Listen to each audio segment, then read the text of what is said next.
جب جنگ مسلط ہو جاتی ہے اور خاص طور پہ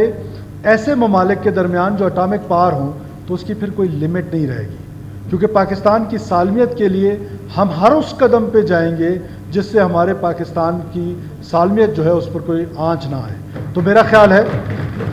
کہ آج انٹرنیشنل ورلڈ کو یہ سوچنا چاہیے اور انڈیا کو یہ بتا دینا چاہیے کہ کسی قسم کی ایگریشن جو ہے اس کو پاکستانی قوم برداشت کرنے کے لیے تیار نہیں ہے۔ حکومت بلوچستان کے لوگ، بلوچستان کا یہ آگسٹ ہاؤس جو پورے بلوچستان کی نمائندگی کرتا ہے، اس نے آج اپنا ورڈکٹ دے دیا ہے کہ بلوچستان کے لوگ اپنی بہادر افواج کے ساتھ ہیں، اپنے پاکستان کی سالمیت کے ساتھ ہیں۔ کسی قسم کی ایگریشن ہوئی تو آپ کو میں یقین دلانا چاہتا ہوں کہ بلوچستان کے لوگ اس ایگریشن میں اپنے افواج کے ساتھ ہوں گے، پاکستان کے ساتھ ہوں گے اور انشاءاللہ تعالی شانہ بشانہ اپنے افواج کے ساتھ کھڑے رہوں گے۔ تو میرا خیال ہے کہ سوچ کے ہوش کے ناخن انڈیا کو لینے چاہیے کہ آپ جس قوم سے ٹکر لینے جا رہے ہیں وہ قوم اپنی سالمیت پہ کمپرومائز نہیں کرتی ہے، وہ قوم ایگریشن پہ کمپرومائز نہیں کرتی ہے۔ ہماری جو پروفیشنل فورسز ہیں، ہماری جو پاکستان کی بری، بحری اور فضائی فوج ہے،